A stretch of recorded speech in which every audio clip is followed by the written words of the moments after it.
Assalamualaikum warahmatullahi wabarakatuh. Halo semuanya, perkenalkan kami dari kelompok 4 akan membahas tentang wawasan Nusantara. Nah, sebelum kita masuk pada pembahasan materi, kita harus tahu dulu apa itu wawasan Nusantara.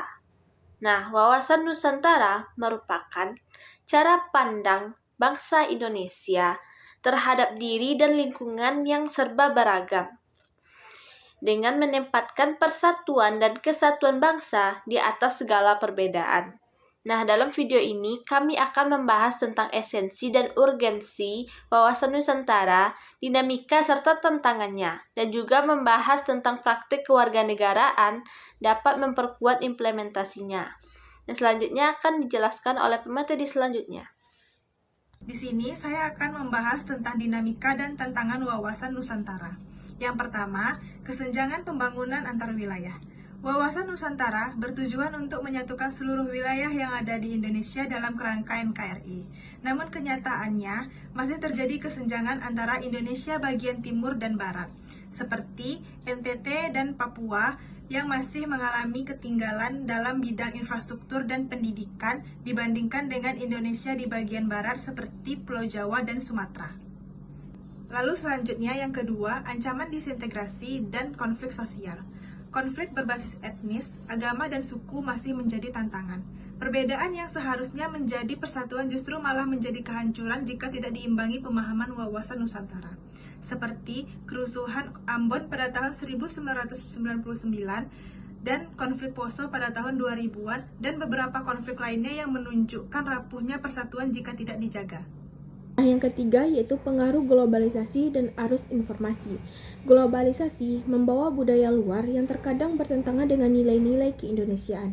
Di sisi lain, media sosial dan teknologi digital seringkali menjadi saluran penyebaran hoaks, provokasi, dan ujaran kebencian yang bisa memecah belah bangsa. Yang keempat, kurangnya pendidikan karakter dan nilai kebangsaan. Banyak generasi muda yang kurang mengenal konsep wawasan Nusantara karena lemahnya penanaman nilai kebangsaan di lingkungan sekolah maupun di lingkungan keluarga. Padahal, generasi muda adalah kunci keberlanjutan persatuan nasional. Deskripsi esensi dan urgensi wawasan Nusantara.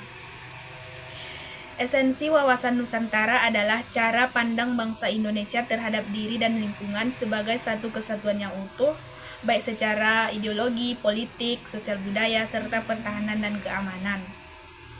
Wawasan ini menekankan bahwa meskipun Indonesia berada dalam ragam suku, agama, bahasa, budaya, tetapi elemen tersebut tetap berada dalam satu kesatuan wilayah dan cita-cita nasional serta makmur berdasarkan Pancasila dan Undang-Undang Dasar 1945.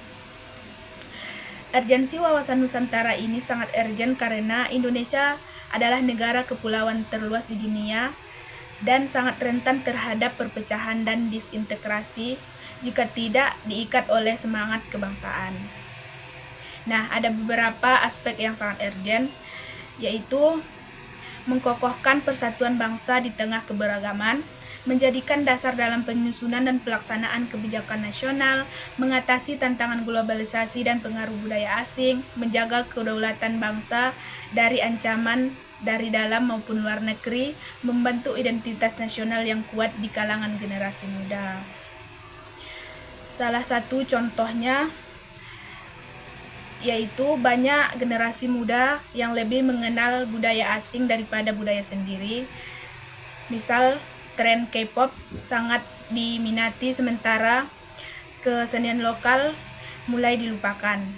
Jika tidak dibentang dengan pemahaman wawasan Nusantara, identitas nasional bangsa akan mulai luntur. Lalu, bagaimana sih cara kita sebagai warga negara turut memperkuat wawasan Nusantara? Inilah yang disebut sebagai praktik kewarganegaraan. Praktik kewarganegaraan merupakan perilaku atau tindakan warga negara yang mencerminkan akan kesadaran hak dan kewajiban serta tanggung jawabnya terhadap bangsa dan negara. Dalam konteks wawasan Nusantara, praktik kewarganegaraan berarti turut menjaga keutuhan wilayah, persatuan, dan nilai-nilai kebangsaan di tengah keberagaman Indonesia.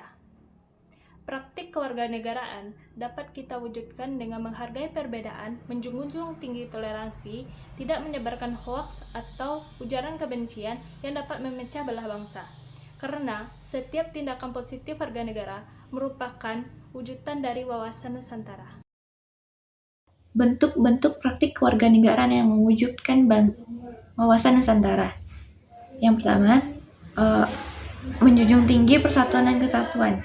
Contohnya tidak mudah terprovokasi oleh isu sara atau perpecahan dan tetap mengedepankan semangat Bhinneka Tunggal Ika. Yang kedua adalah menghargai keberagaman budaya, agama, dan adat istiadat. Contohnya berpartisipasi dalam kegiatan lintas budaya dan toleransi antar umat beragama. Yang ketiga ada aktif dalam kegiatan sosial dan bela negara. Contohnya mengikuti kegiatan gotong royong, organisasi kemasyarakatan, dan lain-lain. Yang keempat ada bijak dalam menggunakan media sosial. Contohnya adalah tidak menyebarkan hoax, ujaran kebencian, atau provokasi yang bisa memecah belah bangsa. Selanjutnya ada melestarikan budaya lokal. Contohnya mengajarkan dan mempraktikkan budaya daerah kepada generasi muda sebagai bagian dari kekayaan bangsa. Yang terakhir ada menolak segala bentuk korupsi dan pelanggaran hukum. Contohnya berani bersikap jujur dan adil di lingkungan keluarga, sekolah, dan masyarakat. Pertanyaan ketiga adalah peran generasi muda dalam praktik kewarganegaraan. Generasi muda adalah agen perubahan, agent of change, dalam menjaga dan mengembangkan nilai-nilai kebangsaan melalui pendidikan, organisasi kemahasiswaan, dan gerakan sosial. Mereka dapat menjadi pelopor penerapan wawasan Nusantara secara nyata di era modern. Sekian, terima kasih. Assalamualaikum warahmatullahi wabarakatuh. Demikianlah video yang telah kami buat tentang wawasan Nusantara. Mari kita jadikan wawasan Nusantara bukan hanya sebagai konsep, tetapi sebagai cara hidup kita dalam bermasyarakat, berbangsa, dan bernegara. Karena Indonesia kuat bukan karena seragam, tetapi karena kita berbeda dan bersatu. Terima kasih sudah menonton, semoga bermanfaat dan menginspirasi. Salam wawasan Nusantara.